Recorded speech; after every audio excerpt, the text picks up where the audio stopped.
लिए एक बड़ा ही रोचक विषय लेकर आया है। और जैसे कि आज हमने पवित्र आराधना में गीतों के माध्यम से, वचन के माध्यम से इस अध्याय को, इस पद को पढ़ा, सचमुच में आज हमारे लिए यह बड़ी गंभीरता का विषय है, क्योंकि सिक्के के दो पहलू होते हैं। परमेश्वर ने अच्छाई बनाई है तो उसके विपरीत बुराई का निर्माण हुआ है। अगर आप हर एक चीज की बनावट को, प्रकृति की बनावट को देखें, सृष्टि के निर्माण को देखें, तो सिक्के के दो पहलू हैं। अगर सूरज उगता है तो उजियाला होता है, तो रात में अंधियारा भी होता है। अगर उजियाला है तो अंधियारा भी, अच्छाई है तो बुराई भी है। पौलुस कहता है कि हम देह में निवास करते हैं और यह देह हमको डेरे में के रूप में दी गई है। ये डेरे में हम निवास करते हैं, हम एक टेंट में निवास करते हैं। यह देह जो हमको परमेश्वर ने दिया इस संसार में रहने की, लेकिन इसके अंदर परमेश्वर ने आत्मा दिया। आत्मा, पवित्र आत्मा के रूप में सबको बराबर से दिया। पौलुस बताता है कि देह आत्मा के विरोध में और आत्मा देह के विरोध में परस्पर कार्य करता है। आपके मन में हमेशा दो बातें हमेशा चलती रहती है, क्या ये मैं करूं या नहीं करूं, इस कार्य को करने से मुझे क्या लाभ होगा और इसके दुष्परिणाम क्या होंगे। इसलिए इस बात को गहराई से जानना जरूरी है कि क्या हम अपने आत्मा की चलाई करते हैं या केवल देह की क्रियाओं को पूरा करने की कोशिश करते हैं। पौलुस कहता है कि मैं देह की क्रियाओं को आत्मा से मारने की कोशिश करता हूं। प्रतिदिन मैं अपने आप को, शरीर को मारता कूटता वश में लाता हूं ताकि उसके विरुद्ध, तेरे विरुद्ध कोई पाप न करूं। लेकिन फिर भी वो बार बार कह रहा है कि मैं फिर भी वही कर लेता हूं। मुझसे जाने अनजाने में वही देह के कार्य और पाप हो जाते हैं जो मैं नहीं चाहता। आत्मा तो चाहती कि मैं कुछ और करूं, लेकिन देह उसके विपरीत कार्य करता रहता है। इसी को हम एक विषय के माध्यम से समझने की कोशिश करेंगे। आइए मेरे साथ निकाल लें। पहले परीक्षाओं के विषय में थोड़ी सी बात को देखेंगे। जैसा कि हमने याकूब में पढ़ा, उसका पहला अध्याय, उसके दूसरे पद में क्या लिखा है? हे मेरे भाइयों, जब तुम एक प्रकार की परीक्षाओं में, ऐसा लिखा है, जब तुम विभिन्न प्रकार की परीक्षाओं में या नाना प्रकार की परीक्षाओं में, आप में से कोई ऐसा व्यक्ति है जिसके जीवन में कभी कोई परीक्षा ना आई? हर एक के व्यक्ति के जीवन में उठते बैठते छोटी छोटी बातों में परीक्षाएं आ जाती हैं।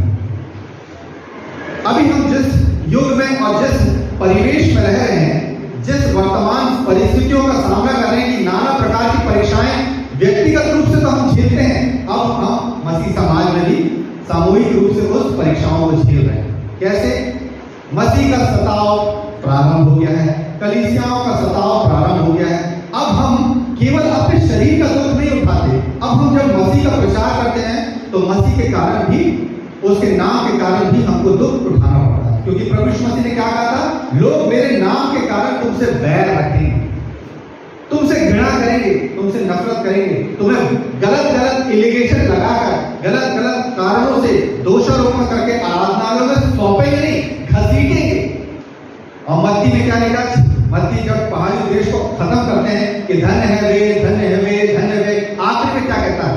धन्य हो तुम जब तुम मेरे कारण सताए जाते हो। इससे दुखी मत हो जा, इससे बड़े आनंद की बात समझना कि मैंने प्रभु यीशु मसीह के लिए दुख उठाया, मैंने प्रभु यीशु मसीह के लिए सताव सहा, मैंने प्रभु यीशु मसीह के लिए मार खाई। क्योंकि आखिरी में पहाड़ी देश के इस धन्य वचन को प्रभु यीशु मसीह इस तरीके से समाप्त करते हैं कि जब लोग तुम्हें आराधनालयों में सौंपेंगे, तुम्हारे विरुद्ध में झूठी झूठी गवाही देंगे, तब तुम दुखी होना लेगा कि आनंदित होना?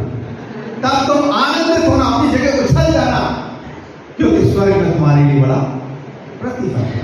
तो हम यहाँ के प्रतिफल की चिंता करते हैं कि स्वर्ग के प्रतिफल?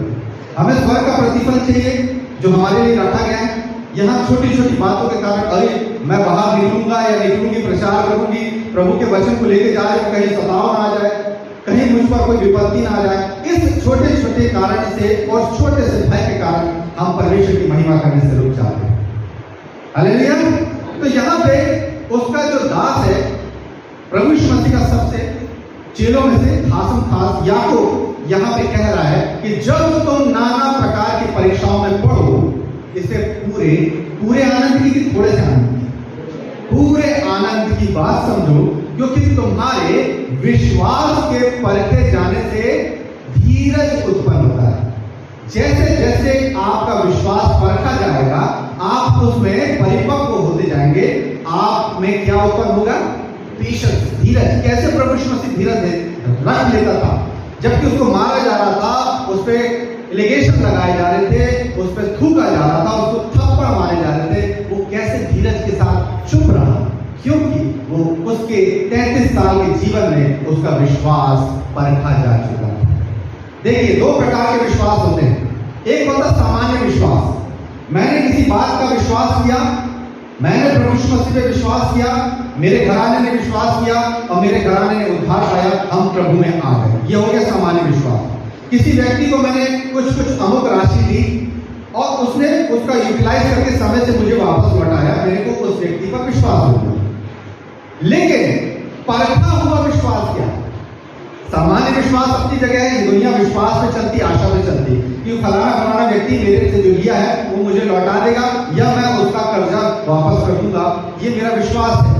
मेरा विश्वास है, हमारा विश्वास है कि प्रभु यीशु मसीह हमें बादलों पर हमको लेने आएगा पवित्र दुल्हन को। ये हमारा विश्वास है। लेकिन परखा हुआ विश्वास, परखा हुआ विश्वास यानी टेस्टिफाइड फेथ।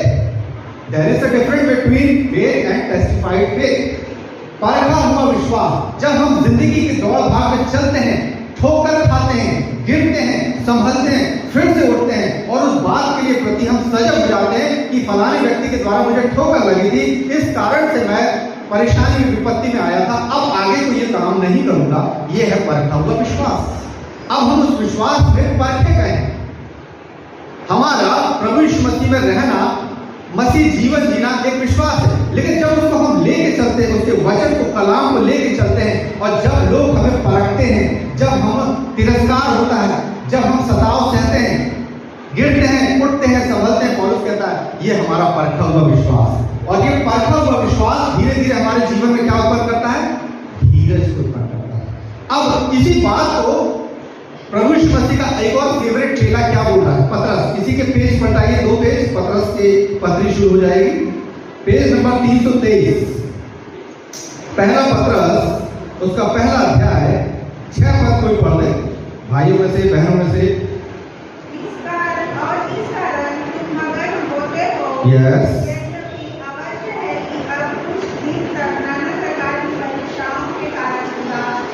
अभी क्या कह रहे हैं? इस कारण हम दुखी होते हैं कि मगन होते हैं? इस कारण अभी हम मगन होते हैं कि यद्यपि अभी कुछ दिनों के लिए, बोलिए कुछ दिनों के लिए, कुछ दिनों के लिए मसीह सताव, आने वाले गलत आरोप प्रत्यारोप, ये सारी बातें, दुख, कुछ समय के लिए, नाना प्रकार के, कुछ दिनों के लिए, नाना प्रकार की परीक्षाओं के कारण हम इसके कारण दुखी होते हैं, क्योंकि हम मानवीय शरीर में रहते हैं। अगर हमको कोई मारेगा, हमको कोई चोट पहुंचाएगा तो हमको दुख होगा, क्योंकि हम शरीर में है ना, सिद्ध नहीं हो गए। प्रभु यीशु मसीह को भी दुख होता, उसको भी चोट लगती थी, उसको भी भूख और प्यास थी, वो रात से भूखा था, फिर भी वो यातनाएं सह रहा था। तो यहाँ पे कह रहा है कि इस कारण वो परीक्षाओं के कारण दुख में हो। और 7 पद पढ़ दीजिए बहन। और यह इसलिए है कि तुम्हारा परखा हुआ विश्वास, जो आग से तैयार के नाशवान सोने से भी कहीं अधिक अमूल्य है, यीशु मसीह के प्रकट होने पर प्रशंसा और महिमा और आदर का कारण ठहरे। अब यहाँ पे पतरस देखिए, उसी परखे हुए विश्वास के लिए क्या कह रहा है? ये इसलिए हुआ, ये दुख इसलिए आए हैं कि परमेश्वर आपको इस दुख से फुल प्रूफ, जिसको कहते हैं ना, किसी भी चीज का एंटी प्रूफ, वो बनाने के लिए परमेश्वर कह रहा है कि तुम्हारा परखा हुआ विश्वास आग से ताए हुए नाशवान सोने से भी कहीं अधिक बहुमूल्य है। परखा हुआ विश्वास, वहां पे याकूब क्या कह रहा था? परखे हुए विश्वास से क्या उत्पन्न होता है? धीरज। यहां पर उसी बात को और क्लियर करते हुए, डिस्क्राइब करते हुए पतरस बता रहा है कि अब ये तुम्हारा परखा हुआ विश्वास सामान्य विश्वास नहीं, ये उस विश्वास के तुल्य है जैसे एक सोना भट्टी में तपाया जाता है और उसमें से उसकी अशुद्धि, उसके मैल को निकाला जाता है। 24 कैरेट सोने को निखार कर, तपा कर बाहर लेकर आया जाता है, और तब आप मार्केट में जाकर उसका कैरेट देख के उसको लेते हैं। ये वही परखा हुआ विश्वास है जो हमारी आत्मिक भट्टी में से तपा कर निकला हुआ है। ये सामान्य विश्वास नहीं है, ये विश्वास ऐसे नहीं आता। ये परखा हुआ विश्वास जब हमको सताव शुरू होता है, अगर आप गांव में चले जाएं, गांव में पता है आपको, यदि कोई परिवार मसीह विश्वास में आता है और उसका जब विरोध होता है पूरे गांव में, तो उनका हवा पानी, दाना पानी, इवन नल का कनेक्शन, लाइट का कनेक्शन काट दिया जाता है। और उनके खड़े खेतों में, अगर उनके खेतों में कोई फसल लगी है, ये विरोधी एंटीक्राइस्ट जाकर उनके खड़े खेतों के ऊपर ट्रैक्टर, नाना प्रकार की चीजें चला के उनको बर्बाद कर देते हैं। समाज से बहिष्कृत कर दिया जाता है। पूरे गांव के लोग एक तरफ और ये परिवार एक तरफ हो जाता है। ये है परखा हुआ विश्वास। ये परखा हुआ विश्वास नाशवान तपाए हुए सोने से भी कहीं बहुमूल्य है जो आपके पास और मेरे पास है। इसलिए परमेश्वर प्रभु यीशु मसीह आने से पहले हमें हर चीज में सशक्त बनाना चाहता है। अब इसके आगे हम ये देखेंगे, फिर से हम याकूब में आ जाएंगे। परखे हुए विश्वास के बारे में आपने देखा, लेकिन आज जो मैं आपका ध्यान केंद्रित करना चाहता हूं वो है परस्पर आत्मा और शरीर के विरोध में बातें। अच्छा, अब क्या होता है, जब आपने देखा होगा कि दिल अलग और दिमाग अलग। दिमाग सोच रहा है उसको सैद्धांतिक रूप से, लेकिन दिल उसको प्रैक्टिकल रूप से, प्रायोगिक रूप से सोचता है ना। कोई कभी कभी दिल की आवाज सुनता है, कोई कोई अपने दिमाग से, बुद्धि से काम करता है। दोनों आपस में बहुत कम समय में एक होंगे, एक मन होंगे, लेकिन हमेशा दोनों चीज अलग अलग कार्य करेंगे।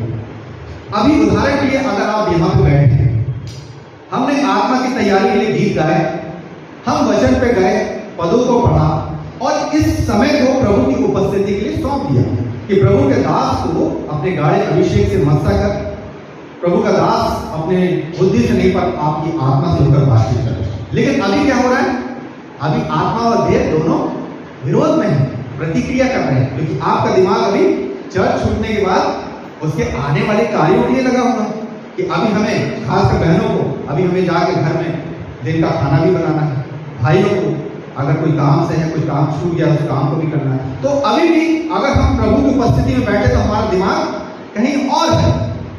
हालांकि हमारे ध्यान यहाँ पे केंद्रित है, जो मैं बोल रहा हूँ आप सुन रहे हैं, लेकिन फिर भी कहीं ना कहीं कुछ ना कुछ बीच में हमारा दिमाग, हमारे विचार कहीं और चले जाते हैं। तो आज हम देखेंगे एक चित्त की आत्मा और दो चित्त की आत्मा। दो चित्ता जीवन जानते हैं, अभी हमने पढ़ा याकूब 1:8 में क्या लिखा है, ये व्यक्ति दुचित्ता है और अपनी हर बातों में चंचल। क्या होता है एक चित्त एक मन की आत्मा, और क्या होती है डिस्ट्रैक्शन की डबल माइंड की आत्मा। इंग्लिश में आया डुअल माइंड, है ना, कंप्यूटर में होता है ना डुअल कोर, ये डुअल कोर प्रोसेसर। वैसे ही मनुष्य ना चाहते हुए भी उसके अंदर ये दोनों चीज काम करती है, डबल माइंड, क्योंकि उसको सोचने की शक्ति परमेश्वर ने दी है। जानवरों में एक समय पे एक ही काम करेंगे, अगर खाना खा रहे हैं, घास चल रहे तो घास ही चलेगी, उनका दिमाग और कहीं नहीं चलेगा, एक समय में एक ही काम। लेकिन परमेश्वर ने उसको अगम्य बुद्धि से मनुष्य को बनाया है, वो एक बार में 7 चीजें 10 चीजें सोच सकता है ना। और हमारे भाई से ज्यादा तो बहनें, उनके जीवन में तो घर में काम भी कर रही है, प्लस बच्चों को तैयार भी करना है, प्लस ऑफिस भी जाना है, और शाम के लिए क्या खाना बनाना, ये सारी बातें दिमाग में चल रही होती है, क्योंकि परमेश्वर ने उस बुद्धि से हमें परिपूर्ण किया। लेकिन जब हम परमेश्वर की उपस्थिति में बैठते हैं, जब हम वचन में आते हैं, तो परमेश्वर हमसे एक चित्त की आत्मा चाहता है, एक मन। क्या लिखा था मत्ती में, पहाड़ी देश में प्रभु यीशु मसीह ने क्या कहा था, कोई भी मनुष्य 2 स्वामियों की सेवा नहीं कर सकता, या तो वो परमेश्वर की सेवा कर ले पूरे मन से, या फिर धन की या संसार की सेवा कर ले। ठीक है, तो प्रभु यीशु मसीह ने भी इस बात पर जोर दिया है कि जब तुम प्रभु की नजदीकता में आओ, उसकी उपस्थिति में बैठो, तो अपने संसारिक बाहरी परिवेश से बाहर निकल के अपने आप को ऊपरी की कोठरी में लेके जाओ, एक बंद कमरे में जाकर प्रभु की उपस्थिति में एक चित्त होकर प्रार्थना करो। और क्या लिखा है, जब कोई ये व्यक्ति एक चित्त होकर अपने कमरे में जाकर पर्सनली परमेश्वर की उपस्थिति में बात करता है, उससे प्रार्थना करता है, तो परमेश्वर उसको प्रतिफल देता है। हालेलुया। तो आज हम देख रहे हैं द्विचित्ता जीवन और एक चित्त की आत्मा। अब देखिए, प्रारंभिक कलीसिया जब प्रेरित प्रभु यीशु मसीह के जाने के बाद कलीसियाओं का निर्माण कर रहे थे, तो प्रेरित क्या करते थे, प्रारंभिक कलीसियाओं में सब वस्तुएं साझे की होती थी। मेरे साथ निकाल ले प्रेरितों के काम, उसका दूसरा अध्याय 44 पद पढ़िए। प्रेरितों के काम दूसरा अध्याय 44 पद, 44, 45, 46। और वे सब विश्वास करने वाले इकट्ठे रहते थे। अविश्वासी लोग इकट्ठे नहीं होते थे, विश्वास करने वाले जो प्रभु यीशु मसीह पर विश्वास करते थे वो एक साथ इकट्ठे होते थे। उनकी सब वस्तुएं अलग अलग थी, डिस्ट्रैक्शन की आत्मा नहीं थी, साझे नहीं होती थी। सब लोग प्रेरितों के पांव के पास, जैसे आज आप अपने वेदी पर आकर अपने धन्यवाद की भेंट की वस्तुएं रखते हैं, वैसे प्रेरितों के पांव के पास लोग अपनी सारी वस्तुएं रख देते थे। आगे अपनी संपत्ति और सामान बेच कर जैसे जिसकी आवश्यकता होती थी बांट दिया करते थे। जिसकी जैसी आवश्यकता होती थी उस साझे की वस्तु में से बांट दिया करते थे। और वे प्रतिदिन एक मन होकर मंदिर में इकट्ठे होते थे। वे प्रतिदिन अलग अलग मन होकर कि एक मन होकर, एक मन, एक आत्मा, एक चित्त होकर इकट्ठे होते थे। और घर रोटी तोड़ते हुए आनंद और मन की सिधाई से भोजन किया करते थे। यानी प्रभु यीशु मसीह के जाने के बाद जो प्रेरितों ने काम शुरू किया, उसमें सबसे मेन बात किस बात का ध्यान रखा? कलीसिया एक मन, एक चित्त हो, एक बात पर कायम रहे। ठीक है। अभी क्या होता है, जब भी हम कोई कमेटी की बात रखते हैं या कमेटी में कोई नए प्रस्ताव रखते हैं, तो कुछ लोग अलग, कुछ लोग अलग, 2-3 प्रकार के तो सलाह एडवाइस आई जाती है। नहीं भाई साहब ये नहीं करिए, अभी समय नहीं है। कोई बोलेंगे, जवान बोलेंगे, यूथ बोलेंगे, नहीं भाई साहब करिए, इस कार्यक्रम को करिए। तो एक चित्त होना, एक प्लेटफॉर्म में आना, एक विचार, एक सहमति, ये परमेश्वर हमको प्रभु की उपस्थिति में बैठने के लिए चाहता है। जब हम आज प्रभु की उपस्थिति में बैठे हैं, आधा घंटा 40 मिनट जब प्रभु के लिए दे रहे हैं, उस वचन को सुन रहे हैं, तो परमेश्वर चाहता है कि 100% देना हो, है ना। हमारा ध्यान यहाँ वहां ना जाए, संसारिक बातों में ना जाए, लेकिन एक चित्त, एक मन, एक स्थिर आत्मा के साथ हम प्रभु की उपस्थिति में बैठे। अच्छा, परमेश्वर का दास जो सबसे प्रिय था, परमेश्वर ने क्या बोला था? ये मेरे मन सरीका व्यक्ति है। कौन था वो? दाऊद अपने भजन में क्या कहता है? दुचित्तेपन के लिए पढ़िए भजन संहिता उसका 119 अध्याय 13 पद। देखिए आज मैं आपसे बाइबल ज्यादा खुलवाऊंगा, क्योंकि हमको लिखा है यहोवा की पुस्तक में से ढूंढ ढूंढ के पढ़ो, क्योंकि इसमें से कोई भी बात बिना पूरा हुए नहीं रहती। चलिए भजन संहिता 119 13 पद। नहीं, फिर से भजन संहिता 119 119 113। तेरे सब कहे हुए नियमों का वर्णन मैंने अपने मुंह से किया है। मैंने तेरी, देखिए मैं जहाँ पे हूँ वहां पे भजन संहिता 119 अध्याय के 113 पद में लिखा है, मैं दुचित्तों से बैर रखता हूं परंतु तेरी व्यवस्था से प्रीति रखता हूं। सही पढ़ रहा हूं? ठीक है। यहां पे राजा दाऊद भी अपने भजन में कह रहा है कि परमेश्वर दो चित्त रखने वाले आत्मा को, दो चित्त, दो विचार रखने वाले आत्मा से, मनुष्य से बैर रखता है। ठीक है। परमेश्वर हमसे चाहता है कि हम एक चित्त हो जाएं, हमारी सारी वस्तुएं साझी की हो और हम एक सहमत होकर, यूनाइटेड होकर मसीह समाज में आगे बढ़े। पता है क्यों आज बेदारी क्यों नहीं आ रही? क्योंकि हर डिनोमिनेशन की अलग अलग डॉक्ट्रिन्स, हर एक विचारधारा। हम मसीह लोग एक प्लेटफॉर्म में एक सहमत नहीं हो पा रहे, तभी बेदारी नहीं आ रही। अब उस दिन रिवाइवल आ जाएगी जब सब लोगों की वस्तुएं साझे की होगी, सब एक चित्त होंगे, सब एक निर्णय पे आके ठहरेंगे। तो यहाँ पे लिखा, मैं दुष्टों से बैर रखता हूँ परंतु तेरी व्यवस्था से प्रीति रखता हूँ। दाऊद कह रहा है कि मैं ऐसे लोगों से जो दो डबल माइंड की आत्मा रखते हैं उनसे मैं बैर करता हूँ, लेकिन मैं तेरी व्यवस्था से प्रीति रखता हूँ। तो आज हम देख रहे हैं ये दुचित्तापन क्या है, कैसे हम ना चाहते हुए भी इस स्पिरिट में आ जाते हैं। देखिए कई प्रकार की इवल स्पिरिट होती है ना। प्रभु यीशु मसीह ने जब एक बालक को, जिसको पिता बोला था कि ये बालक बहुत बचपन से इवल स्पिरिट से ग्रसित है और इसको जो दुष्टात्मा सताता वो क्या करता है? ऐंठता है, मरोड़ता है और पटक देता है और इसके मुंह से फेन निकलता है। ठीक है। एक जगह जब वो गया था गिरासीनियों के देश में, तो गिरासीनियों के देश में क्या था? एक नंगा व्यक्ति कब्रिस्तान में और वीरान इलाकों में घूमता था, उसको जंजीरों से, सांकलों से बांधा गया था। उसके अंदर क्या थी? एक दुष्टात्मा या बहुत सारी? सेना।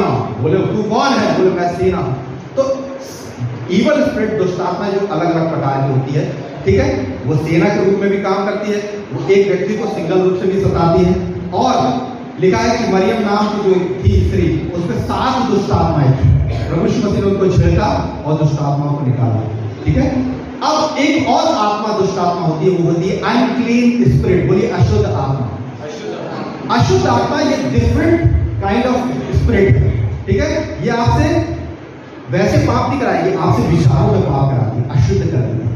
हम प्रभु की उपस्थिति में बैठने वाले ही होंगे, दुआ पाइपिंग करने के लिए बैठने वाले के लिए अशुद्ध विचार शैतान हमको माइंड में डाइवर्ट करने लगता है। तो यीशु मसीह ने बोला था, हे अशुद्ध आत्मा, हे अनक्लीन स्पिरिट, इस व्यक्ति के जीवन से निकल जाए। विभिन्न विभिन्न प्रकार की दुष्ट आत्माएं, लेकिन एक और इन सबसे हटके है, वो है दुष्टपन की दुष्ट आत्मा। ये हमको किसी प्रकार से पाप में नहीं डालेगी, ये किसी प्रकार से हमको आहत नहीं करेगी, हमको झंझोड़ेगी नहीं, हमको मरोड़ेगी नहीं, लेकिन ये हमारे विचारों से खेलती है। ये है डबल माइंड, डुअल माइंड आत्मा, दुष्टता, और ना चाहते हुए भी आ जाता है। तो ये बात कैसे हम साबित करेंगे? एक बहुत अच्छा इंसिडेंस है, बहुत अच्छी घटना। प्रभु यीशु मसीह के चेलों के साथ प्रभु यीशु मसीह जा रहे थे, अभी अभी उसने 5000 लोगों को खिलाया, शाम हो चुकी थी, चेले 12 टोकरे उठा चुके थे। अब प्रभु यीशु मसीह ने क्या किया? प्रभु यीशु मसीह ने कहा कि रात हो चली है, तो जल्दी से नाव पे चढ़ो, क्योंकि हमें गलील की झील से पार होकर कफरनहूम को जाना है। और जनता भी खा पी के तृप्त हो गई थी। उन्होंने चेलों को विवश किया है, फोर्सली कहा कि तुम जल्दी से नाव पे चढ़ो, तुम पहुंचो, मैं पहुंच रहा हूं, मैं आ रहा हूं। हालेलुया। कहां पे लिखा है? निकालिए मेरे साथ मत्ती रचित सुसमाचार, उसका 14वां अध्याय,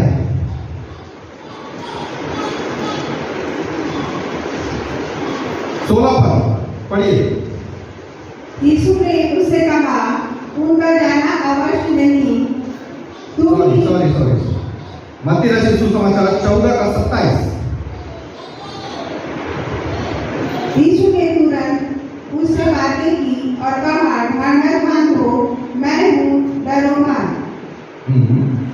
पतरस ने उसको उत्तर दिया, हे प्रभु, यदि तू ही है तो मुझे अपने पास पानी पर चलकर आने की आज्ञा दे। उसने कहा, हाँ। तब पतरस नाव पर से उतरकर यीशु के पास जाने को पानी पर चलने लगा। इसका 22 पद पढ़ी मैं, 14 का 22। और उसने तुरंत अपने चेलों को बस नाव पर चढ़ाया कि वे उससे पहले पार चले जाएं, जब तक कि वह लोगों को विदा करे। बस अभी भी कुछ लोग उसके पास आए और प्रार्थना करा रहे थे। उसने सबको भोजन से खाने से तृप्त किया। उसके बाद लोग प्रार्थना कराने के लिए आए, चेलों को विवश किया कि तुम मेरे से पहले निकलकर नाव पे चढ़कर जाओ। और अकेले क्या किया? लिखा है कि अकेले पहाड़ों पर प्रार्थना करने के लिए चला गया। उस समय आप ध्यान देखिए समय का, 3 से 4 पहर पहले चेलों को नाव पर उसने चढ़ा दिया। 2 या 3 घंटे पहले नाव आगे बढ़ चुकी है, झील बड़ी और नाव पर ये चेले नाव को खेल रहे थे। एक क्या हो गया? रात का 3रा 4था पहर हो गया और प्रभु यीशु मसीह अभी प्रार्थना करने के लिए पहाड़ पर है, काफी पीछे है। अगर पैदल भी चले तो नाव से काफी 2 घंटे की दूरी।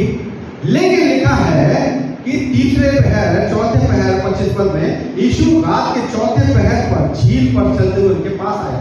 उसने उस टाइम को कवर कर लिया। देखिए समय के अनुसार चल रहे हैं। चेले 2 घंटे 3 घंटे पहले निकल गए, रात के 4थे पहर प्रभु यीशु मसीह नाव पर चलते आ रहे हैं। अभी नाव क्या कर रही है? डोल रही है, डगमगा रही है। जिस तरीके से वो खेल रहे हैं, खेलते खेलते पहुंच रहे हैं। एकाएक अभी 4 घंटे पहले प्रभु यीशु मसीह के चेलों ने बड़े बड़े चिन्ह चमत्कार देखे।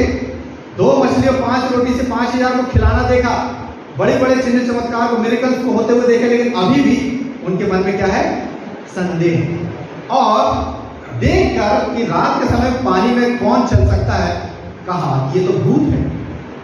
और जब वो पास आए, प्रभु यीशु मसीह ने अपने आप को आइडेंटिफाई किया कि डरो मत, इट इज मी, मैं हूं प्रभु यीशु मसीह।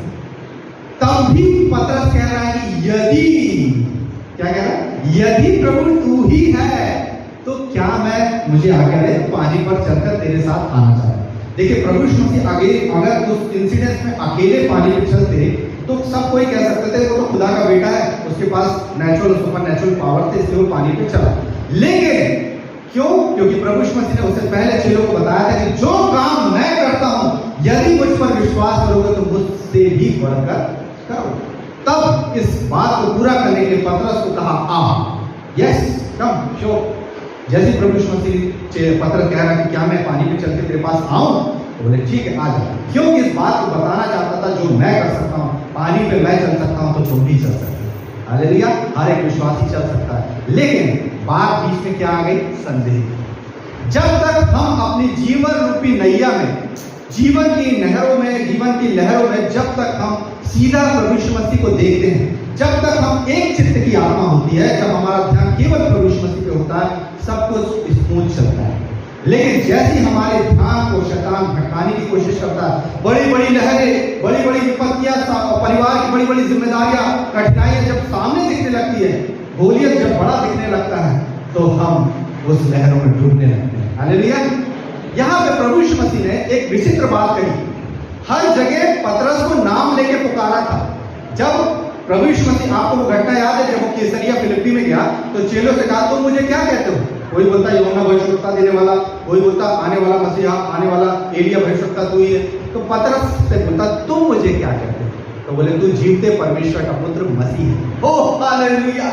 वो बोलता है कि यस पतरस, योना के पुत्र शमौन, ये बात तुझ पर मांस और लहू ने नहीं प्रकट की, ये तुझे स्वर्गीय पिता ने प्रकट की। इसलिए किसी से ना कहना कि मैं मसीह।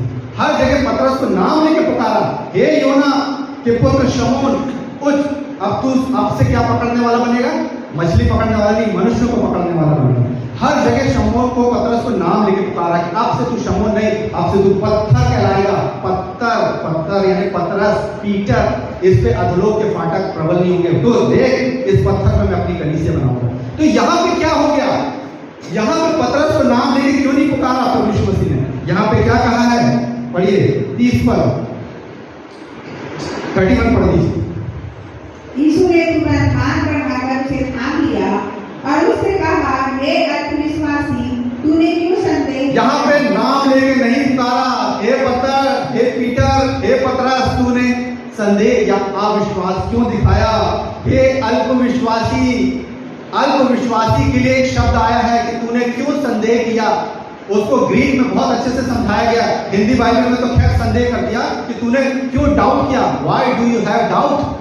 जब मैं तुझे लेके चल रहा हूं पानी पे और जब तू चल के यहाँ तक आया भी तो तू लहरों को देख के क्यों दो चित्तेपन का डबल माइंड रखा? तू मेरे तरफ ध्यान देता, एक चित्त रखता, तो मैं तुझे लेके चलता पानी पे, जैसे मैं चल रहा हूं वैसे तू भी चलता। लेकिन जैसे उसने संदेह किया, ये छोटा सा संदेह, ये छोटा सा अल्प विश्वास हमारे जीवन में उथल पुथल ले आता। ठीक है, ग्रीक भाषा में मैं पढ़ के बता रहा हूं, थोड़ा सा प्रोनाउंसिएशन में दिक्कत होगी। प्रभु यीशु मसीह ने, आपको सबको मालूम है पुराना नियम हिब्रू भाषा में लिखा, इब्रानी, और नया नियम ग्रीक में। तो ग्रीक भाषा में प्रभु यीशु मसीह ने उस समय बोलते तो अरामिक थे। अरामिक भाषा में जो बोला होगा पतरस से कि हे अल्पविश्वासी, तूने क्यों संदेह किया, उसको ग्रीक में बाइबल में क्या लिखा है? ओलिगोपिस्ते, ओलिगोपिस्ते इसी थी इदियास तातस, यानी हे दुचित्ते मनुष्य, तूने डबल माइंड क्यों रखा? तूने दो चित्त की आत्मा क्यों रखा? जब तेरा ध्यान मेरी ओर था, तूने ध्यान संसार की ओर क्यों किया?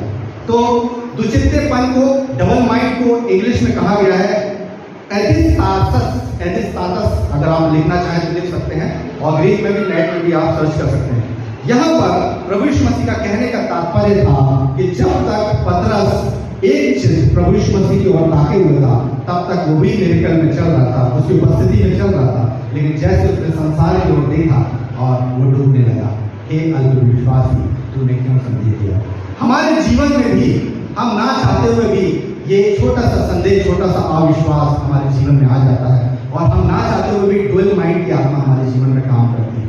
हम चाहते तो हैं कि हम प्रभु को अपना 100% दे, लेकिन जैसे आप देखना घर में आप प्रार्थना करने बैठोगे, बाइबल दुआ करने बैठोगे, कुकर की सीटी बजने लगेगी, कहीं से कुछ आवाज आ जाएगी, कोई डोर में नॉक करने लगेगा, अरे बहन थोड़ा सा ये दे देना, थोड़ा सा वो दे देना, अरे भैया ये काम है, चलो यहाँ चलना है, फोन आने लगेंगे आपके पास। ठीक है, क्योंकि ये आत्मा प्रबल रूप से काम करती है। जैसे आप प्रभु के साथ बैठेंगे, विरोधी आत्माएं, उनका जो प्रभाव है वो काम करने लगता है। ये है डुअल माइंड की आत्मा। अब इस पर कैसे काबू पाए? अब ये तो हम मनुष्य हैं, लेकिन परमेश्वर ने हमको सब चीजों पर अधिकारी ठहराया है, लेकिन विचारों पर कैसे नियंत्रण करें, विचारों पर कैसे विजय प्राप्त करें? इसके लिए परमेश्वर ने 7 बातें, जैसे आज पास्टर साहब ने बोला कि 7 जो शब्द है, और 7 तो ही फूकी जा रही है, जिसमें से 6 फूकी गई है, 7 की तो ही का फूका रहना बाकी है। बाइबल में 7 का महत्वपूर्ण स्थान है।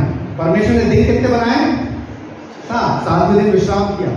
7 दुष्टात्मा, 7 तुरही, 7 घोड़े, बहुत सारी चीजों में आप बाइबल में 7 शब्दों को देखेंगे। आज इन 7 बातों से हम इस दुचित्तेपन की आत्मा को तोड़ेंगे, निकालेंगे यीशु मसीह में। हालेलुया। आइए मेरे साथ निकालेंगे याकूब की पत्री, वापस आएंगे उसका 4था अध्याय है। अच्छा, पहले दुचित्तेपन के लिए क्या लिखा था जो हमने पढ़ा था? याकूब के 1 के 8 में पढ़ दीजिए बहन। याकूब 1:8 में क्या लिखा था?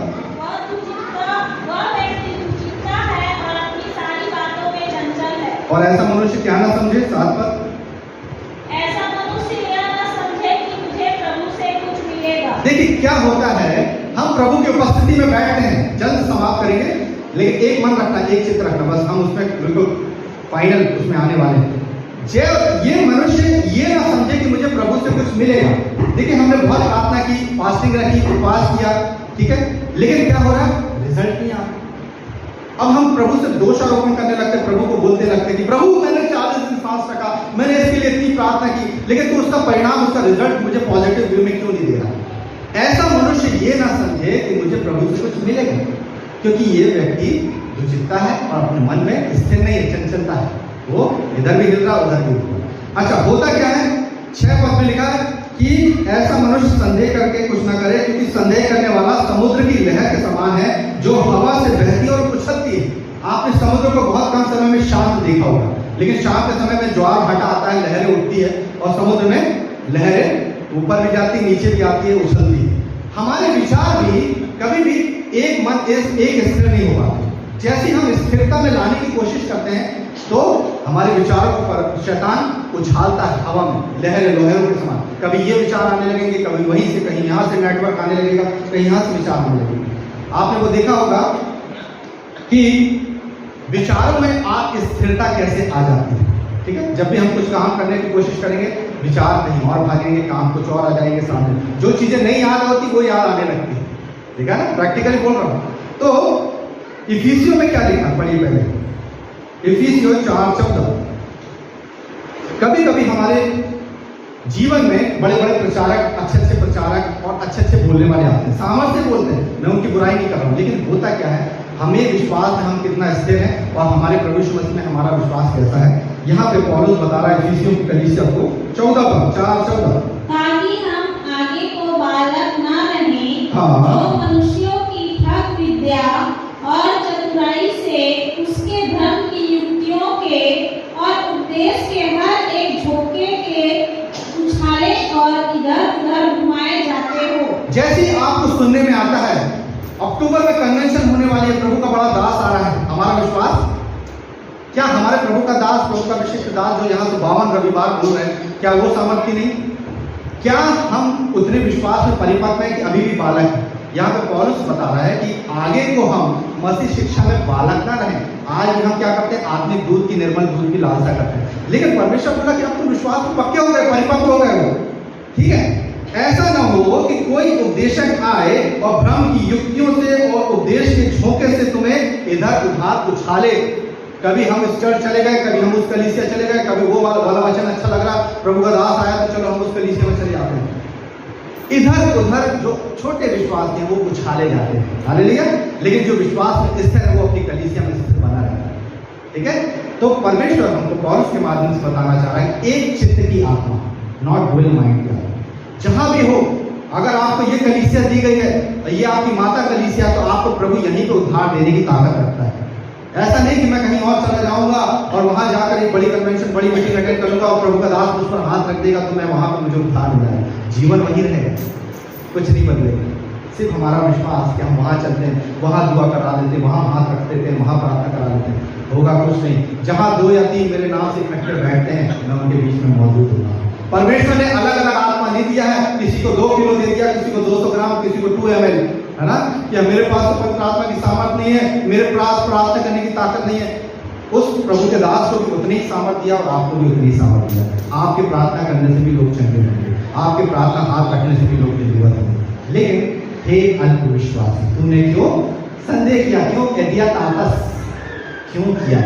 वे व्यक्ति दुष्टता है और मन में चंचल है, अस्थिर है, इधर से उधर हम उछाले जाते हैं, कभी कलीसिया से उछल के वहां चले गए, कभी कलीसिया से उछल के यहाँ चले गए। लेकिन ऐसा व्यक्ति ये ना समझे कि मुझे प्रभु से कुछ मिलेगा। जब तक हम एक मन एक चित्त की आत्मा नहीं रखेंगे अपने दिमाग में, अपने व्यक्तिगत जीवन में, हम उछाले जाएंगे, यहाँ से हवा में उछाले जाएंगे। हालेलुया। चलिए एक बात को कह के समाप्त करेंगे। याकूब 4:7, ये 7 बातें हैं जिसको हमें दुष्चित्तेपन की आत्मा को निकाल कर उखाड़ कर फेंकना है। जैसे हम प्रार्थना करते हैं ना, हे प्रभु यीशु मसीह, हे परमेश्वर यीशु मसीह के नाम से दुष्ट आत्मा को निकालता हूँ अपने जीवन से, हर एक ऐसी बातों को निकाल कर उखाड़ कर फेंकता हूँ। इस दुष्चित्तेपन की आत्मा को भी आज हम उखाड़ कर फेंकने जा रहे हैं। पहला काम क्या करना है? पढ़िए 4:7, इसलिए परमेश्वर के अधीन हो जाओ। ये पहला स्टेप है बहनों। अगर दुष्चित्तेपन की आत्मा से बचना है तो सबसे पहले surrender yourself in front of God. आपको अपने परमेश्वर के सामने शून्य हो जाना है, पूर्णतः अधीनता में आ जाना है। दूसरा काम, और शैतान का सामना करो तो वह तुम्हारे पास से भाग निकलेगा। यस, शैतान का सामना किससे करना है? प्रभु यीशु मसीह ने किससे किया था शैतान का सामना? वचन से। आपको वचन को, तलवार को लेकर शैतान का सामना करना है कि हे शैतान, मैं तुझे प्रभु यीशु मसीह के नाम से इस वचन के द्वारा तुझे अपने जीवन से उठाकर फेंक देता हूं, निकल जा। आज मैं तेरी उपस्थिति में बैठ हूं, बाइबल पढ़ रही हूं, हे शैतान, मेरे अंदर विचारों को डालने वाला, डिस्ट्रैक्ट करने वाला, यीशु मसीह के नाम से दूर होने पाया। तेरा वचन ये कहता है कि जब मैं तेरी उपस्थिति में बैठता हूं तो मुझे तेरी उपस्थिति में बैठना आता है। दाऊद कहता है कि मुझे संसार में कहीं और काम करने से अच्छा तेरी डेवड़ी में, तेरे आंगन में बैठना मुझे भाता है। तेरी उपस्थिति में बिताया एक पल, एक क्षण कहीं के 1000 वर्षों से उत्तम लगता है। तो वो देखो, दाऊद एक राजा होकर उसको दिन भर न्याय करना पड़ता था। कोई मसला सामने आ गया, कोई युद्ध सामने आ गया, उसके बाद भी वो कहता कि मैं दिन में तेरी 7 बार स्तुति करता हूँ। यानी एक राजा, एक इतना बिजी शेड्यूल वाला व्यक्ति भी प्रभु की उपस्थिति में जाता था, 7 बार बैठता था। और हम सुबह जल्दी उठे और हमको हमारे ऑफिस के काम, संसारिक चिंताएं लगने लगती, जल्दी से हमने कैलेंडर में पढ़ा, एक वचन पढ़ा, पढ़ के निकल गए ऑफिस। हम तो बैठे भी नहीं सामने। तो प्रभु तो कई बार बोलता है, दानियल 3 बार ऊपरी कोठरी में जाता है प्रभु की उपस्थिति में। हम जल्दी से एक शॉर्ट वचन निकालते, हे प्रभु, आज मैं ये ऑफिस के काम के लिए जा रही हूँ, मुझे ऐसा वचन दीजिए जो मुझे दिन भर याद रहे। खोलते हैं तो क्या लिखा है? तू आज ही मेरे साथ स्वर्ग लोक में। हालेलुया। ऐसा वचन नहीं पढ़े कि हम जो खोले वो हमारे जीवन में काम करें, सीक्वेंस से पढ़े, ठीक है। एक आंटी बड़ी उत्सुकता के साथ सुबह उठी, उनका बर्थडे था और हम कैलेंडर छापते थे बाइबल सोसाइटी का, तो उसमें हम लोग बस डालते हैं। वो बोले, हे प्रभु, उन्होंने चश्मा उठाया और अपनी धुंधली आंखों से कैलेंडर के पास गई, हे प्रभु, आज मेरा जन्मदिन है, आज मेरे जन्मदिन में तू जो मुझे एक सामर्थ्य वचन दे, मैं इस वचन को प्रॉमिस वचन करके पूरे साल भर अपनाऊंगी। और निकला वही, तू आज ही मेरे साथ स्वर्ग लोक। उन्होंने फोन लगाया मुझे, हे कैसे हैं आप लोग, कैसा वचन छापते हैं, कैसा बाइबल में कैलेंडर में कैसी गलत आयत छापती। मैंने बोला, ये भी वचन के अंतर्गत आती है और आपको परमेश्वर ने श्योर कर दिया कि तू मेरे साथ स्वर्ग लोक होगी। अरे जन्मदिन के दिन ऐसे कोई वचन डालता था? बोला, हर दिन प्रभु का दिन। हालेलुया। तो एक चित्त की आत्मा, शैतान का सामना करना है वचन में। 2 बात हो गई। तीसरी बात, परमेश्वर के 8वां पद, परमेश्वर के निकट आओ तो वह भी तुम्हारे निकट आएगा। देखिए, ये प्रतिज्ञा है, वाचा है। Draw nearer to God. परमेश्वर की समीपता में जब हम एक कदम आगे बढ़ाते हैं, परमेश्वर हमारे लिए 10 कदम आगे बढ़ाते हैं। जब तक आप समीपता में नहीं आएंगे, प्रभु की उपस्थिति में नहीं बैठेंगे, परमेश्वर आपके नजदीक तक, आपके आजू बाजू इर्द गिर्द बना रहेगा, क्योंकि आप प्रभु के लोग हैं। वो सुरक्षा देने के लिए उसके स्वर्गदूत आगे पीछे चलेंगे, क्योंकि हम प्रार्थना करके निकलते हैं। लेकिन परमेश्वर के सचमुच में निकटता में आने के लिए हमको अधीन होना पड़ेगा। शैतान को पहले डिस्ट्रैक्ट की आत्मा को निकालना पड़ेगा और परमेश्वर की समीपता में आना पड़ेगा। ये तीसरा काम। चौथा काम, हे पापियों, अपने हाथ शुद्ध करो। क्यों यहाँ पे कह रहा है? जब भी पुराने यहूदी लोग जब जाते थे आराधनालय में, तो पहले वो लोग हाथ और पांव धोते थे क्योंकि धूल लगी होती थी। अपने हाथों के कामों को शुद्ध करो। ये वो वाला हाथ धोना नहीं है, हमारे जो गलत काम हमारे हाथों के द्वारा होते हैं, शरीर के बातें, शरीर के गंदे काम, वो सारी बातों से, व्यभिचार की बातों से अपने हाथों को धो, शुद्ध करो, पवित्र करो अपने हाथों की। यदि मैं अपने हाथ से कुछ गलत कर रहा हूँ, यदि गल्ले का पैसा निकाल रहा हूँ, ये गलत काम है। यदि मैं अपने हाथों से किसी को छल रहा हूँ, ठग रहा हूँ, अपने ऑफिस में जा रहा हूँ और उस हाथ से अंडर द टेबल कुछ ले रहा हूँ, ये हाथ के गंदे काम है। इन हाथ के गंदे कामों से अपने आप को धोकर शुद्ध करो, पवित्र करो। आगे, और हे दुचित्ते लोगों, अपने हृदय को पवित्र करो। देखिए दोनों चीज है, फिजिकली उसने हाथ धोने के लिए कह दिया और स्पिरिचुअली क्या कर दिया, अपने दिल के पाप को धो के हृदय को पवित्र करो। और दिल के दाग को धोवे कौन? यीशु मसीह का लहू जो क्रूस से जाए। केवल एक ही हमारे पापों को धो सकता है, जो अर्गवानी रंग के, लाल रंग के हैं, हमारे पापों को केवल यीशु मसीह का लहू के साफ कर सकता है। हालेलुया। तो पहले हाथ धो, फिर अपने हृदय को पवित्र करो। छठी बात बहुत इंपॉर्टेंट, दुखी हो, रो, शोक करो, तुम्हारा हंसी शोक में और तुम्हारा आनंद उदासी में बदल जाए। अब ये क्या बात हुई? वहां पे तो परमेश्वर कह रहा है कि तुम्हारा शोक आनंद में बदल जाए, लेकिन यहाँ पे प्रभु की उपस्थिति में बैठने के लिए परमेश्वर हमको बोल रहा है, अपने कलीसिया के लिए, अपने समाज के लिए, अपने देश के लिए रो, घुटने टेक कर आंसू बहा के उपवास और प्रार्थना के साथ उसकी नजदीकता में आओ। आमोस क्या कहता है? अपने हृदय को, वस्त्र नहीं, अपने हृदय को फाड़ कर उसकी उपस्थिति में बैठो, उपवास करो। हमारी कलीसिया के लोगों में बेदारी क्यों नहीं है? क्योंकि हम उपवास और प्रार्थना के साथ रोते नहीं है अपने कलीसिया, अपने समाज के लिए कि एकता आ जाए, बेदारी आ जाए, एक बड़ी रिवाइवल आ जाए। रो, तुम्हारा आनंद उदासी में बदल जाए। और सबसे सातवीं बात, आखिरी बात, बहुत इंपॉर्टेंट, प्रभु के सामने गीत करो तो वह तुम्हें शिरोमणि बनाएगा। ये बिल्कुल परफेक्ट फॉर्मूला है। जैसे 2 और 2 4 होते हैं, है ना, केमिकल रिएक्शन होती है, H2SO4, सल्फ्यूरिक एसिड, जो भी हम केमिकल करते हैं, जितने भी साइंस के स्टूडेंट हैं, ये एक नियति है, ये एक लिखित पत्थर पे खींची हुई लकीर है कि परमेश्वर, आपको शिरोमणि बनना है तो क्या बनना पड़ेगा? परमेश्वर के सामने दीन बनना पड़ेगा। ये फॉर्मूला ही है। अगर मैं चाहूं कि मैं कुछ टॉप में पहुंच जाऊं और मैं दीन ना बनूं, अपने आप को शून्य ना करूं, तो मैं परमेश्वर में खुश रहूं। मैं अपनी सांसारिक बुद्धि से एक अच्छे हाई पोजीशन को प्राप्त कर सकता हूं, कलेक्टर, एक अच्छे पोस्ट पे जा सकता हूं, लेकिन लोगों की नजर में और एक अच्छे पोजीशन पे जहां परमेश्वर हमको चाहता है, उसके लिए हमको दीन बनना पड़ेगा। चेलों में बात शुरू हो गई थी, मैं सीनियर, मैं पतरस सबसे पहले बुलाया गया, मैं अंद्रियास। चेलों में बड़ा और छोटे की बात चल रही थी। प्रभु यीशु मसीह ने उनके मन की बात को जानकर क्या एक्शन लिया? तुरंत कपड़ा लिया, कमर में बांधा, अंगूठे में, और एक तसला, एक पानी का घोल लेकर पात्र लेकर उनके पांव में दिया कि देखो, पहले अपने आप को दीन बनाना शुरू करो। हमको तो चर्च में पास्टर साहब अगर कुछ बोल दे कि थोड़ा सा माइक सिस्टम ठीक कर दो, लपेट के चलो, अरे ऐसी चीज बिखरी हुई है, थोड़ा कोई आके पहले साफ सफाई कर दे। पास्टर साहब आपने मुझे झाड़ू लगाने की, साफ करने की, ये भी तो प्रभु की एक महान कार्य, आपको प्रभु के भवन में सफाई करने का मौका मिल रहा। और एलिया बोला, बालक शमूएल को बचपन में, जैसे ये बालक है, इतने बड़े बालक को उसने ला के वेदी पे अर्पण कर दी थी। उस बच्चे का क्या हुआ? कई याजक, महायाजक बोलते हैं ये बच्चा यहाँ पे वेदी में क्या खेल रहा है, ये क्या कर रहा है, इसको हटाओ यहाँ से, ये अभी छोटा है, अभी परिपक्व नहीं हुआ। केवल याजक और महायाजक वेदी पे जा पाते थे। वो बालक शमूएल धीरे धीरे कई लोगों की बातें सुनते हुए, आलोचना सुनते हुए बड़ा हुआ। कई लोगों ने उसको दुत्कारा होगा, कई याजकों ने उसको बाहर निकाला होगा, ये तेरा काम नहीं है, अभी तुझे परिपक्व होना। वो बच्चा बड़ा होता गया, शून्य हो, दीन बनकर, हाँ ठीक है, वहीं भी किनारे सो जाया करता होगा, घर तो जाना नहीं, क्योंकि उसकी माँ ने सदा के लिए आगे कर दिया, अन्ना ने। ये बच्चा बड़ा होता गया, दीनता में बढ़ता गया, और क्या हुआ? ये इजराइल का पहला नबी बना। हालेलुया।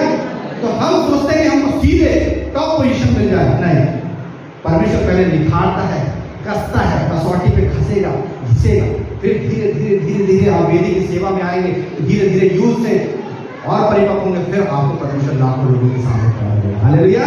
तो परमेश्वर इस वचन के पढ़े जाने पे हम सबको बहुत आशीष दे। एक वचन को कह के समाप्त करेंगे, निकाल मेरे साथ भजन संहिता 51 का 10। इस दुचित्तेपन की आत्मा को हमने 7 बातों से निकाला। पहले, परमेश्वर के अधीनता में हो जाना है। दूसरा, शैतान का सामना करना है। तीसरा, परमेश्वर की निकटता में आना है। चौथा, अपने हाथों के कामों को शुद्ध करना, धोकर। पांचवा, अपने हृदय को पवित्र करना है। छठवां, दुखी होना, शोक करना, रोना है अपने लोगों के लिए, अपने मन के लिए। और सातवां, परमेश्वर के सामने दीन हो जाओ, तो शिरोमणि होना है। हाँ, अब यहाँ पे प्रभु यीशु मसीह दाऊद के द्वारा, परमेश्वर पिता दाऊद के द्वारा क्या कहना चाहता है? भजन संहिता 51 का 10। हे परमेश्वर, मेरे अंदर शुद्ध मन उत्पन्न कर हाँ। और मेरे भीतर स्थिर आत्मा नए सिरे से उत्पन्न कर। स्थिर आत्मा, एक चित्त की आत्मा नए सिरे से उत्पन्न कर। जब तक आप अपने आप को शून्य नहीं करेंगे, अपनी संसारिक डिग्री, संसारिक उपलब्धि, जो भी आपने पढ़ाई लिखाई की, उसको दरकिनार करके पूरे समर्पणता के साथ जब तक आप उसके सामने नहीं टूटेंगे। फिर से पढ़िए, क्या लिखा है? मेरे अंदर, हे परमेश्वर, मेरे अंदर शुद्ध मन उत्पन्न कर। बोलिए, मेरे अंदर शुद्ध मन उत्पन्न कर और मेरे अंदर स्थिर आत्मा, एक चित्त की आत्मा नए सिरे से उत्पन्न कर। है ना? स्थिर आत्मा को नए सिरे से दे। यहाँ पर हमको परमेश्वर बार बार बताना चाह रहा है कि एक मन हो जाओ, एक चित्त हो जाओ, प्रभु की उपस्थिति में बैठ जाओ, तब आपकी परमेश्वर सुनेगा, तब परमेश्वर आपको आशीष देगा। हालेलुया। चलिए, परमेश्वर आप सबको बहुत आशीष दे। आइए हम प्रार्थना करेंगे, अपने सरों को झुकाएं। पवित्र पवित्र पवित्र सेनाओं की यहोवा परमेश्वर पिता, स्वर्ग और पृथ्वी आपके वैभव से परिपूर्ण है और आपकी ही महिमा होवे। आप परमेश्वर पिता, आपकी प्रसन्नता इसी में है कि सारी परिपूर्णता प्रभु यीशु मसीह में वास करे और विश्वास के बिना प्रसन्न करना आपको अनहोना है। आज आपने हमें बताया पिता परमेश्वर कि कैसे एक दुष्टता व्यक्ति इधर उधर उछाला जाता है, कैसे वो चंचल है, कैसे वो मन में स्थिर नहीं है पिता। और राजा दाऊद कहता है कि हे मेरे मन, हे मेरे परमेश्वर, मुझे स्थिर आत्मा दे। हे मेरे परमेश्वर, मुझे शुद्ध मन उत्पन्न कर और मेरे अंदर स्थिर आत्मा नए सिरे से दे पिता। हम धन्यवाद देते पिता परमेश्वर कि आज हम सब कलीसिया के सब लोग एक मन एक चित्त होकर आपकी उपस्थिति में, आपकी पवित्रता की उपस्थिति में आते हैं पिता। आपके अनुग्रह के सिंहासन के पास आते हैं, आपके पवित्र बादल के नीचे आ जाते हैं पिता परमेश्वर, और हम एक मन स्थिर आत्मा एक चित्त मानते हैं पिता परमेश्वर। हम सबको पिता परमेश्वर एक मन एक चित्त आत्मा दे पिता। जब हम आज यहाँ से जाते हैं और अपने घरों में जब भी हम आपकी उपस्थिति में बैठते हैं दुआ प्रार्थना करने के लिए पिता, आपकी नजदीकता में आने के लिए पिता, हम इन 7 बातों का ध्यान रखें पिता परमेश्वर। अपने आप को समर्पण कर दें, शैतान का सामना करें पिता, अपने हाथों के कामों को धोकर शुद्ध करें, अपने हृदय को पवित्र करें, परमेश्वर की नजदीकता में आ जाएं तो आप भी हमारी नजदीकता में आएंगे और हम शोक करें, रोए अपने समाज के लिए, अपने लोगों के लिए, और आपके सामने दीन बन जाए तो आप हमें शिरोमणि करेंगे पिता। धन्यवाद देते पिता परमेश्वर इन सुंदर वचनों के लिए पिता परमेश्वर कि सचमुच में पतरस ने संदेह किया और वो संदेह करके अल्प विश्वासी हो गया। हमें पिता परमेश्वर विश्वासी की संतान है तो हमें अविश्वासी नहीं, हमें विश्वासी बनाइए पिता परमेश्वर। हमारे विश्वास को प्रतिदिन बढ़ाइए, हमारा विश्वास सामान्य विश्वास न रहे लेकिन आग में तपाए हुए नाशवान होने से भी बढ़कर बहुमूल्य हमारा परखा हुआ विश्वास हमारे जीवन में पिता परमेश्वर हमें टेस्टिफाइड फेथ में मजबूत करें पिता परमेश्वर। हम आपकी नजदीकता में आते हैं पिता। आज अपने जीवन से, हर एक के जीवन से, हर एक दुचिंतेपन की आत्मा को यीशु मसीह के नाम से निकाल कर उठा कर अता कुंड में फेंकते हैं। सबके लिए पिता परमेश्वर एक चित्त की आत्मा मांगते हैं पिता परमेश्वर। हम सबको पिता परमेश्वर आपकी हुजूरी में बैठने का पिता परमेश्वर मौका दें और पिता परमेश्वर तौफीक इनायत करें ताकि हम आपकी उपस्थिति में बैठें तो 60% नहीं, 70% नहीं, 100% आपको देने वाले बन सके पिता। अपने जीवन को समर्पित करने पाए, क्योंकि आपने कहा है पौलुस के माध्यम से पिता इब्रानी 12 में कि मैं अपने शरीर को जीवित, पवित्र और भावता हुआ बलिदान करके आपके लिए चढ़ाता हूँ, समर्पित करता हूँ। यही मेरी आत्मिक सेवा है पिता। आप पिता परमेश्वर इस वचन की रक्षा करना पिता, इससे शैतान चुराने न पाए। हर एक डिस्ट्रैक्शन की आत्मा, हर एक डुअल माइंड की आत्मा को यीशु मसीह के नाम से गेट आउट करते हैं, छिड़कते हैं, अपने कलीसिया से बाहर निकालते पिता। हमारे प्रिय सीएनआई चर्च, जोरा चर्च की कलीसिया एक चित्त हो जाए, इनकी सारी वस्तुएं साझे की हो पिता परमेश्वर।